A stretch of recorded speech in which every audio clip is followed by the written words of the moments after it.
بسم اللہ الرحمن الرحیم. السلام علیکم. میں سمیع ابراہیم اور آپ دیکھ رہے ہیں ہمارا یوٹیوب اور فیس بک چینل. روزانہ کچھ نئی خبروں کے ساتھ حاضر خدمت ہوتا ہوں اور آج آپ کو بتاؤں لاہور ہائی کورٹ نے وہ جو 43 استعفے تھے قومی اسمبلی کے پی ٹی آئی کے اراکین کے، اس کا معطل کر دیا جو نوٹیفیکیشن تھا. اس کا مطلب ہے کہ وہ ممبر ہیں قومی اسمبلی کے، لیکن اسپیکر آفس جو اس وقت راجہ پرویز اشرف صاحب جو بالکل اس وقت شہباز شریف صاحب کی محبت میں مرے جا رہے ہیں اور زرداری صاحب کے حکم پر ایک ٹانگ پر کھڑے ہیں، آج ان کے آفس نے کہا ہے کہ جناب یہ جو اسپیکر کا جو فیصلہ ہے نا وہ اپنی جگہ برقرار ہے اور استعفے قبول ہو چکے ہیں اور جناب ان کی ممبرشپ ختم ہے. اور وہ در حقیقت عدالت نے تو یہ کہا ہے کہ سماعت مکمل ہونے تک آپ الیکشن نہیں وہاں پر کروا سکتے. تو اس کا مطلب یہ ہے کہ عدالت یہ کہہ رہی ہے الیکشن کمیشن کو کہ وہ 43 حلقے جو ہیں ان کے عوام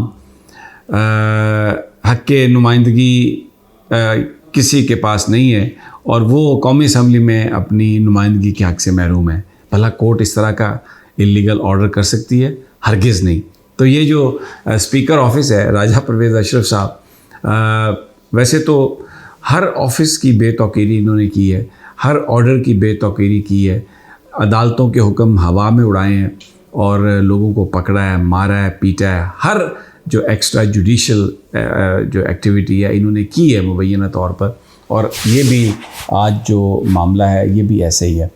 دوسری امپورٹنٹ ڈیولپمنٹ یہ ہے کہ جسٹس جواد حسن نے لاہور ہائی کورٹ میں جو ان کے پاس پٹیشن تھی کہ یہ جو ساری جو گورنر اور الیکشن کمیشن پنجاب کے یہ نہیں دے رہے تاریخ، اس پر آج عدالت نے اپنے دلائل ان کے مکمل ہو گئے، الیکشن کمیشن کا بھی آ گیا اور جواب. تو فیصلہ پاکستانی وقت کے مطابق شام کو 5 کے بعد وہ سنائیں گے. اور جو دلائل ہوئے، جس انداز میں سوالات کیے گئے عدالت کی طرف سے، تو ایسا لگتا ہے کہ شاید جواد جسٹس صاحب جو ہیں، عدالت جو ہے وہ پابند کر دے اسپیکر صاحب کو یا گورنر صاحب کو کہ آپ الیکشن کی کل تک یا پرسوں تک کوئی تاریخ دیں. ویری ویری امپورٹنٹ یہ ایک ڈیسیژن ہوگا، ایک لینڈ مارک ڈیسیژن ہو سکتا ہے، اس لیے کہ اس وقت جو کیئر ٹیکرز ہیں، اس وقت جو حکومتیں ہیں کے پی کے کی اور پنجاب کی اور وفاقی حکومت، یہ بنیادی طور پر الیکشن سے بھاگنے کی کوشش کر رہی ہیں.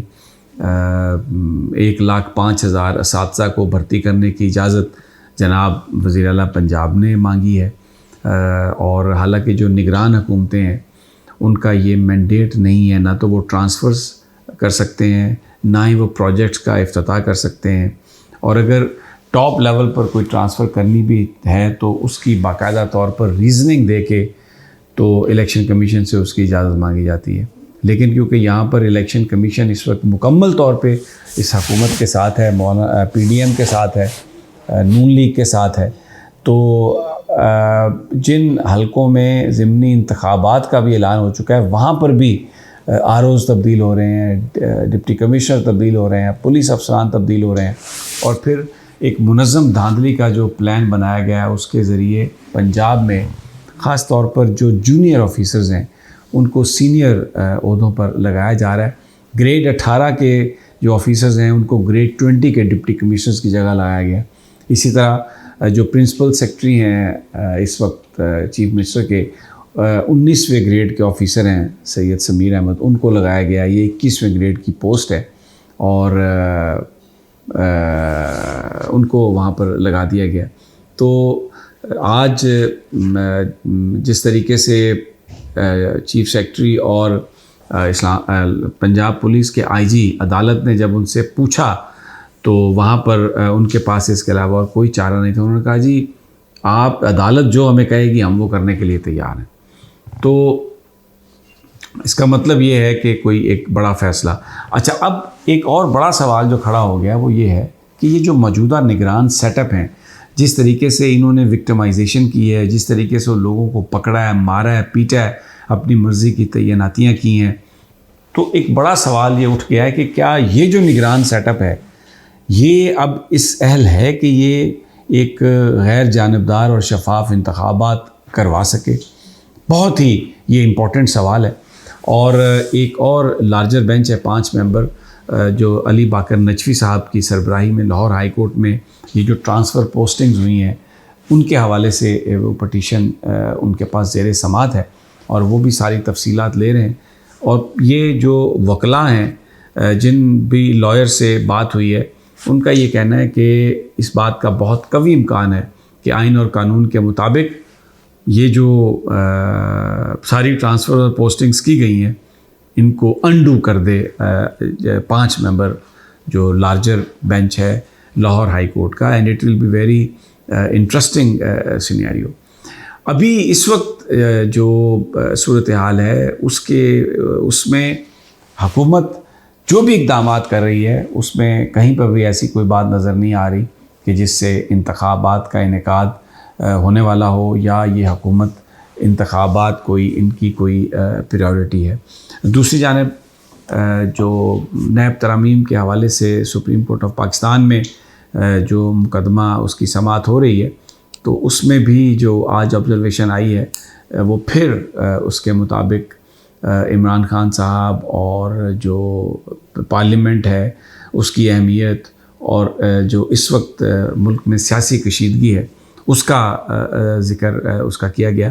تو ویری انٹرسٹنگ سینیریو.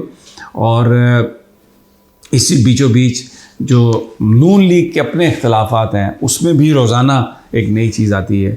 اب کیپٹن صفدر صاحب نے ایک انٹرویو دیا ہے جس میں انہوں نے کہا کہ میں نے جو عمران خان کے حوالے سے جو بات کی اس پہ میں رنجیدہ ہوں اور میرا ایک روحانی مسئلہ ہے. تو مجھے شاید کسی روحانی سلسلے کی جانب سے یہ کہا گیا ہے کہ میں شاید جو میں نے بات کہی اس پہ میں رنجیدہ ہوں اور مجھے افسوس ہے.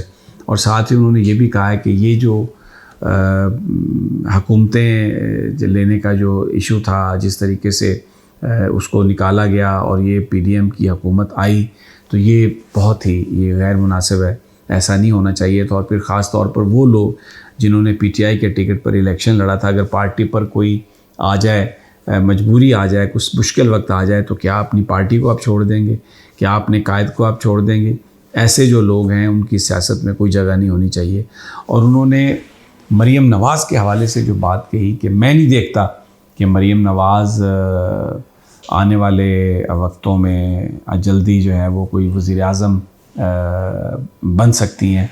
یہ اس سے پہلے بھی خیر کیپٹن صفدر صاحب کو شوکاز نوٹس ہو چکے ہیں لیکن یہ جو انہوں نے بیان دیا ہے جس میں انہوں نے جو مسلم لیگ نون کی جو حکومت لینے کی جو یعنی عمران خان کو عدم اعتماد کے بعد حکومت لینے کی جو یہ ساری ایفرٹ اور سارا یہ جو ایکشن ہے اس کو کیپٹن صفدر صاحب جو داماد ہیں نواز شریف صاحب کے وہ کہتے ہیں یہ غلط ہے. اس بات کی تحقیقات ہونی چاہیے کہ یہ سب کس نے کروایا اور مریم نواز صاحبہ کے وزیر اعظم بننے کے کوئی مستقبل قریب میں امکانات نہیں ہیں. اگلی ویڈیو تک اجازت دیجیے. انشاءاللہ جلد ملاقات ہوگی. اللہ نگہبان.